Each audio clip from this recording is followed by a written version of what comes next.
এই পর্বে আমরা দাজ্জালের আবির্ভাবের আলামত ও কারা হবে তার অনুসারী সেই সম্পর্কে কিছু আলোচনা করব ইনশাআল্লাহ। রাসূলুল্লাহ সাল্লাল্লাহু আলাইহি ওয়াসাল্লাম একদিন সবাইকে একত্রিত করলেন এবং সালাতের পরে বললেন, তিনি সবাইকে একত্রিত করেছেন তামিম আদ-দারি রাদিয়াল্লাহু তাআলা আনহু সম্পর্কে বলার জন্য, যিনি প্রথমে একজন খ্রিস্টান ছিল এবং পরবর্তীতে ইসলাম ধর্মে দীক্ষিত হয়েছেন। তামিম আদ-দারি একবার লাখম ও জুজাম গোত্রের ৩০ জন লোকসহ সামুদ্রিক নৌকায় আরোহণ করেছিল। সামুদ্রিক তুফান ১ মাস পর্যন্ত তাদেরকে নিয়ে খেলা করে একটি দ্বীপের উপরে ফেলে। সেই দ্বীপে তামিম আদ-দারি এবং তার সহচররা দেখতে পায় দাজ্জালকে। তখন দাজ্জাল তাদেরকে কয়েকটি প্রশ্ন করে। সেই প্রশ্নগুলো হলো, আমাকে বাইসানের খেজুর বাগানের খবর বলো।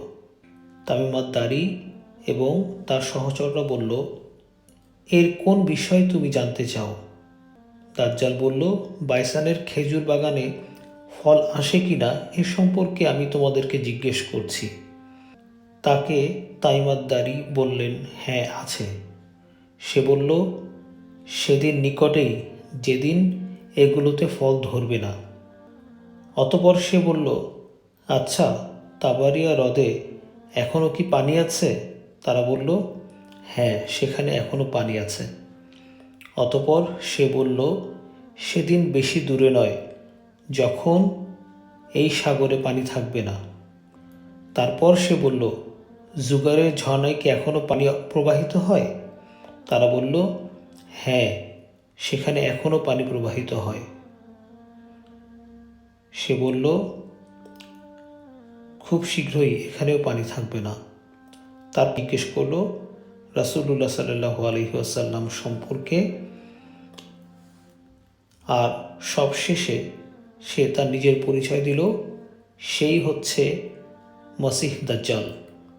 এই হাদিসটা থেকে আমরা জানতে পারি, দাজ্জাল পৃথিবীতে তার দৃশ্যমান পর্যায়ে আসার জন্য যেই জিনিসগুলো বাস্তবায়ন হতে হবে তার একটি হচ্ছে, বাইসানের খেজুর গাছে ফল থাকা যাবে না, তাবারিয়া হ্রদ পানি শূন্য হতে হবে, জুগারের ঝর্ণা পানি শূন্য হতে হবে। মুয়াজ ইবনু জাবাল রাদিয়াল্লাহু তাআলা আনহু সূত্রে বর্ণিত, তিনি বলেন, রাসূলুল্লাহ সাল্লাল্লাহু আলাইহি ওয়াসাল্লাম বলেছেন, বাইতুল মাকদিস, যা বর্তমানে জেরুজালেমে অবস্থিত, বসতি স্থাপন ইয়াসরিবের বিপর্যয়ের কারণ হবে। ইয়াসরিব হচ্ছে বর্তমান সময়ের মদিনা, এবং ইয়াসরিবের বিপর্যয় সংঘাতের কারণ হবে। যুদ্ধের ফলে কস্তুন্তনিয়া, যা হচ্ছে ইস্তাম্বুল, বিজিত হবে এবং কস্তুন্তনিয়া বিজয় দাজ্জালের আবির্ভাবের আলামত। হযরত ইবনে আব্বাস রাদিয়াল্লাহু তাআলা আনহু হতে বর্ণিত, রাসূলুল্লাহ সাল্লাল্লাহু আলাইহি ওয়াসাল্লাম বলেন, যখন কোনো সম্প্রদায়ের পাপ বেড়ে যায় তখনই সমাজের মসজিদগুলো সুসজ্জিত হয়, আর দাজ্জালের আবির্ভাবের সময় ঘনিয়ে না আসা পর্যন্ত মসজিদগুলো সুসজ্জিত হবে না। দাজ্জাল ততক্ষণ পর্যন্ত বের হবে না যতক্ষণ না মানুষ তার কথা ভুলে যাবে এবং মসজিদের মিম্বার থেকে দাজ্জালের আলোচনা উঠে যাবে। রাসূলুল্লাহ সাল্লাল্লাহু আলাইহি ওয়াসাল্লাম বলেছেন, কিয়ামত কায়েম হবে না যতক্ষণ পর্যন্ত না রোমান সেনাবাহিনী আমাগ অথবা দাবিক নগরীতে অবতরণ করবে। তখন তাদের মোকাবেলায় মদিনা হতে এই পৃথিবীর সর্বোত্তম মানুষ একদল সৈন্য নিয়ে বের হবে। অতঃপর উভয় দল সারিবদ্ধ হয়ে দণ্ডায়মান হবার পর রোমানরা বলবে, তোমরা ওই সমস্ত লোকদের পৃথক করে দাও যারা আমাদের লোকদের বন্দী করে রেখেছে, আমরা তাদের সাথে লড়াই করব। তখন মুসলমানগণ বলবে, আল্লাহর শপথ, আমরা আমাদের ভাইদের থেকে কখনো বিচ্ছিন্ন হব না অবশেষে তাদের পরস্পর যুদ্ধ হবে। এই যুদ্ধে মুসলমানদের 1/3 সৈন্য পালিয়ে যাবে। আল্লাহ তাআলা কখনো তাদের তওবা কবুল করবে না। সৈন্যদের 1/3 নিহত হবে এবং তারা হবে আল্লাহর নিকট শহীদানের মাঝে সর্বোত্তম শহীদ, আর সৈন্যদের অপর 1/3 বিজয়ী হবে। জীবনে আর কখনো তারা ফিতনায় আক্রান্ত হবে না। তারাই ইস্তাম্বুল জয় করবে। তারা নিজেদের তরবারি জাইতুন বৃক্ষে লটকিয়ে যুদ্ধলব্ধ সম্পদ বন্টন করতে থাকবে। এমত অবস্থায় তাদের মধ্যে শয়তান চিৎকার করে বলতে থাকবে, দাজ্জাল তোমাদের পেছনে তোমাদের পরিবার পরিজনের মধ্যে চলে এসেছে। এ কথা শুনে মুসলমানরা সেখান থেকে বের হবে, অথচ এটি মিথ্যা হবে। তারা যখন সিরিয়া পৌঁছবে তখন দাজ্জালের আবির্ভাব হবে। যখন মুসলিম বাহিনী যুদ্ধের প্রস্তুতি গ্রহণ করবে এবং সারিবদ্ধভাবে দণ্ডায়মান হতে শুরু করবে, তখন সালাতের সময় হবে। অতঃপর ঈসা আলাইহিস সালাম অবতরণ করবেন। দাজ্জালের অনুসারী কারা হবে? রাসূলুল্লাহ সাল্লাল্লাহু আলাইহি ওয়াসাল্লাম বলেছেন, দাজ্জালের অধিকাংশ অনুসারী হবে ইহুদি অথবা নারীরা। দাজ্জালের দলে সবচেয়ে শেষে যারা শামিল হবে তারা হলো নারী। অবস্থা এমন হবে যে পুরুষ তার মা, মেয়ে, বোন এবং খালাকে বেঁধে রাখতে বাধ্য হবে, যাতে তারা বের হয়ে তার কাছে যেতে না পারে। এই হাদিস থেকে আমরা এতটুকু বুঝতে পারি যে দাজ্জালের আবির্ভাবের সময়ে নারীদের ভেতরে একটি বিশাল পরিবর্তন আসবে। সৃষ্টির শুরু থেকে নারীদের যেই ভূমিকা ছিল সমাজ এবং সংসারে, তার একটি ভিন্ন রূপ দেখা যাবে। এখন আমাদের মা, বোন, খালা কেন তারা জেনে বুঝে দাজ্জালের পেছনে যাবার জন্য অস্থির হয়ে যাবে? প্রকৃতপক্ষে দাজ্জালের ফিতনাটা হবে এমন একটি ফিতনা, যে ফিতনা পড়ে তাদের কাছে মনে হবে যে তারা একটি সঠিক কাজ করছে এবং এটা তাদের অধিকার। তাই তারা তাদের অধিকার আদায়ের জন্য এমনভাবে বের হয়ে যাবে যা তাদের সকল সীমাকে অতিক্রম করে দাজ্জালের অনুসারী বানিয়ে দিবে। তারা বুঝতেও পারবে না কিভাবে তারা দাজ্জালের ফাঁদে পা দিচ্ছে। ঊনবিংশ শতাব্দীর শেষ পর্যায়ে এমন কিছু একটা ঘটেছে যা পৃথিবীর ইতিহাসে আগে কখনো ঘটেনি। চলুন আমরা একটু দেখে নেই কি হয়েছিল ওই সময়।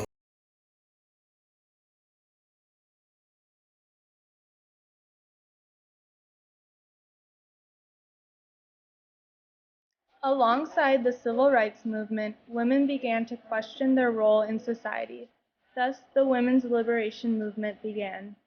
Even with the right to vote, women were still discriminated against. They fought for equal pay and rights to their own body. In 1966, the National Organization for Women, known as NOW, was organized by feminist Betty Friedan. Feminist activism stemming from the 1960s has spread around the world, and women continue to fight for their rights today. Welcome to the kind of woman power that sustained our grandmothers for 72 years in their struggle to get the right to vote. Welcome to the new wave of feminism. Welcome to each other. Welcome home. She sings in the kitchen, hums at the typewriter, purrs in bed. She walks, she talks, she even whips. And thanks to the research of Tony and Revlon, you can get this standard quality model wherever you go. The perfect model. She doesn't talk back. In fact, she doesn't talk at all unless you want her to. And then she only says what you're programmed her to say. Yes, sir, you can use her to push your product, push your politics, or push your war. She's the girl back home every man is fighting for. 50 years ago today, the 19th Amendment to the U.S. Constitution gave women the right to vote. On this anniversary, a militant minority of women's liberationists was on the streets across the country to demand equal employment for women, care centers for mothers, child abortions for anyone who wants them, and general equality between women and men. Here's how the demonstrations looked, starting with Bob Shackney in New York. What is liberation now? It turned out there really weren't a lot of would-be liberated women willing to stop their work for the day in New York. Early demonstrations tended to be small, and the onlookers were by no means always sympathetic.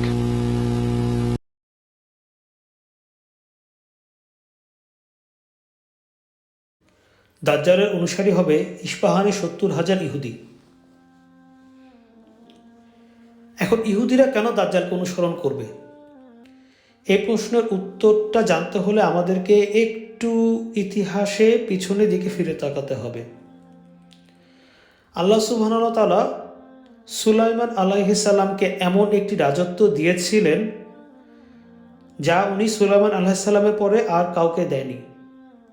Sulaiman আলাইহিস সালাম একমাত্র ছিলেন যে মানুষ, পশু পাখি এবং জিন জাতি সকলের উপরে কর্তৃত্ব স্থাপন করেছিলেন, এবং উনি আল্লাহকে এই দোয়া করেছিলেন যে ওনার পরে যেন কেউ এই রাজত্বটা না পায়। ইহুদিরা বিশ্বাস করে সুলাইমান আলাইহিস সালামের এই রাজত্বটা তাদের মসিহা এসে আবার পুনঃপ্রতিষ্ঠিত করবে, তাদেরকে ইসরায়েলে ফিরিয়ে আনবে এবং ইসরায়েল থেকে সারা পৃথিবীকে সে নিয়ন্ত্রণ করবে। কিন্তু এই মসিহ পৃথিবীতে এসেছিল, উনি ছিলেন ঈসা আলাইহিস সালাম। ঈসা আলাইহিস সালাম যখন এসেছিল, ইহুদিরা তাকে মসিহ হিসাবে গ্রহণ করেনি। তারা ধারণা করেছে ঈসা আলাইহিস সালাম মারা গিয়েছে এবং মারা যাবার পূর্বে ইসরায়েল রাষ্ট্র গঠন হয়নি, সুলাইমান আলাইহিস সালামের রাজত্ব পুনঃপ্রতিষ্ঠিত হয়নি, তাহলে ঈসা আলাইহিস সালাম তাদের প্রতীক্ষিত মসিহ নয়।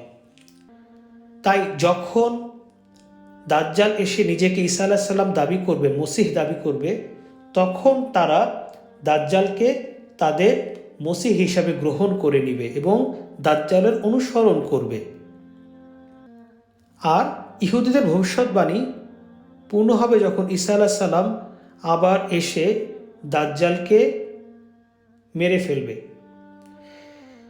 ঈসা আলাইহিস সালামের এই পুনর্বার আসা ইহুদিরা মেনে নিতে পারে না, কারণ তারা ভাবে যে যদি কেউ মরে যায় এই পৃথিবীতে তারা আর ফেরত আসে না। হ্যাঁ, আমরাও তাদের সাথে একমত, কিন্তু আল্লাহ বলছেন পবিত্র কোরআনে যে তারা মনে করলো তারা ঈসা আলাইহিস সালামকে মেরে ফেলেছেন, কিন্তু তারা ঈসা আলাইহিস সালামকে মারেওনি অথবা তাকে শুলেও চড়ায়নি। আল্লাহ সুবহানাহু ওয়া তাআলা তাকে তার কাছে নিয়ে গিয়েছেন এবং কিয়ামতের পূর্বে আল্লাহ সুবহানাহু ওয়া তাআলা ঈসা আলাইহিস সালামকে আবার পাঠাবেন, আর তখনই ঈসা আলাইহিস সালাম দাজ্জালকে মেরে সেই ভবিষ্যৎবাণীকে পুনঃপ্রতিষ্ঠিত করবেন।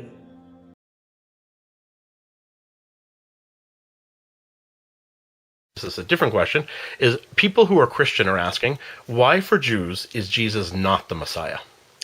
Yeah, again, excellent question. The question can logically be asked. In fact, I'm sure you know this, the very early Christians did regard themselves as Jews. Jesus himself, of course, regarded himself as Jews, and many of the apostles, in fact, were Jews. Mm-hmm. And they considered themselves Jewish. In fact, Peter himself differed with Paul, and Peter took the position that a follower of Jesus should practice circumcision and keep kosher and keep the Shabbat because they were Jewish. So the question, and of course we have Hebrew Christians this very day, the question is, why can't I be a religious Jew, believe in the Torah, and still say that Jesus is the Messiah? Exactly, that's what they want to know. I would say that Judaism has three fundamental issues with Christian theology. Issue number one, which does not go to the messianic aspect of Jesus, but to the divinity and the Trinity and the Holy Father, Son, and the Holy Ghost. Our problem would be that we believe that God has never and will never assume a human form, and once you deal with the reification or the corporalization of the deity, you are violating a tenet of God to being infinite and non-material. Now that of course goes to the divinity, and that was a later development in Christianity. In terms of the messianic vision, Because let's say I say, well, I don't believe that Jesus is God or Son of God, but let him be the Messiah, which we do believe in. So I would say there are 2 points. Point number one is that classical Jewish literature does not accept the notion of a second coming, and that is once the Messiah reveals himself, he will accomplish a designated mission of getting the Jews back to Israel, rebuilding the temple, and hopefully establishing world's peace. Now, Jesus, of course, was crucified. Jesus was murdered before he completed any of those things. And because of that, Christianity developed the idea of a second coming, that Jesus will come back and complete the mission. As I say, as far as normative Jewish theology is concerned, when the Messiah comes, he's going to get the job done, and he's not going to die and then come back. That is point number one. Point number two, which is actually a more important point, is, and again, I'm not going to get into the debate whether Jesus said it or the apostles or later people said it, but the notion that of the New Testament, the notion that God has abrogated his covenant with Israel, and that God has replaced the Sinaitic revelation with justification by faith, which is really Paul's innovation. Paul created the idea that one gets redemption not by works, but by faith. That's called justification by faith. That is a theological postulate that is absolutely inconsistent with the eternity of the Torah and the divinity of the Torah. Now again, I understand one could make the argument that that's not Jesus' argument. In fact, there are passages where he says, I'm not going to abrogate a single letter of the Torah. And yet, even within the Christian Bible, there are narratives in which he implies that certain mitzvot are no longer binding, and certainly Paul took the position that none of the mitzvot are binding. And that is a postulate we cannot accept because, as Maimonides writes in his Articles of Faith, even the Messiah will not abrogate or replace the Torah. And that's our problem with Christian theology. দাজ্জালের অনুসারীদের Israel রাষ্ট্র গঠন করা এবং ঊনবিংশ শতাব্দীতেই নারী জাগরণের নামে নারী জাতির ভেতরে যে আমূল পরিবর্তন এসেছে, সেই পরিবর্তন এই সব কিছু কি নিজে থেকেই হয়ে গিয়েছে, নাকি তার পেছনে ছিল কোনো অদৃশ্য শক্তির হাত? দাজ্জালের আবির্ভাবের যেসব আলামত, তা অধিকাংশই আমরা দেখতে পাচ্ছি সম্পন্ন হয়ে গিয়েছে। বাইসানের খেজুর গাছে এখন আর ফল হয় না, জোগাড়ের ঝর্ণায় এখন আর পানি নেই। তাবারিয়া হ্রদ 2017 সালে অলমোস্ট চলে গিয়েছিল নো পয়েন্ট অফ রিটার্নে।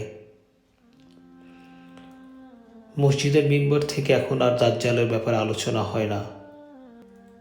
মসজিদগুলো আজ উঁচু উঁচু গম্বুজ বিশিষ্ট, সুসজ্জিত।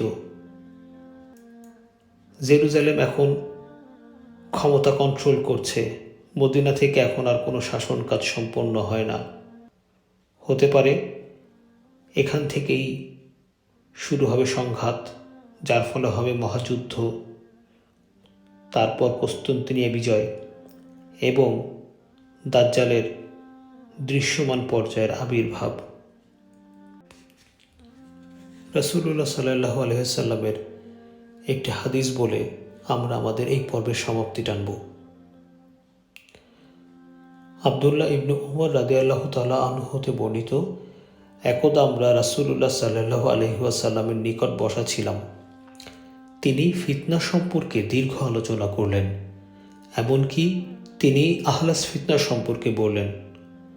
তখন একজন বলল, আহলাস ফিতনা কি? তিনি বললেন, পলায়ন ও লুপ্তরাজ। অতঃপর আসবে একটি ফিতনা যা হবে আনন্দদায়ক, এর অন্ধকারাচ্ছন্ন ধোঁয়া বের হবে।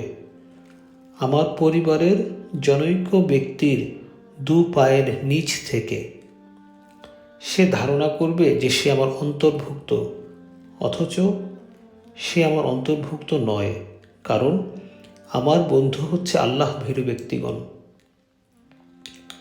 অতঃপর জনগণ এমন এক ব্যক্তির অধীনে একতাবদ্ধ হবে, সে যেন পাঁজরের উপরে কোমরের হাড় সদৃশ্য। তিনি দুহায়মা বা ঘন অন্ধকারময় ফিতনা সম্পর্কে বলবেন। সেই ফিতনা এই উম্মতের কোনো লোককেই চপেটাঘাত না করে ছাড়বে না। অতঃপর যখন বলা হবে যে তা শেষ হয়ে গেছে, তখনই তা আরও প্রসারিত হবে। এ সময়ে যে লোকটি সকালে মুমিন ছিল, সন্ধ্যায় সে কাফির হয়ে যাবে। অবশেষে সব মানুষ দুটি শিবিরে বিভক্ত হবে। একটি হবে ইমানের শিবির, যেখানে মুনাফিকি থাকবে না। আরেকটি হবে মুনাফিকির শিবির, যেখানে ঈমান থাকবে না। যখন তোমাদের এই অবস্থা হবে, তখন দাজ্জালের আত্মপ্রকাশের অপেক্ষা করবে, ওই দিন বা তার পরের দিন থেকে। সুনানে আবু দাউদ 4243। জাযাকাল্লাহু খাইরান।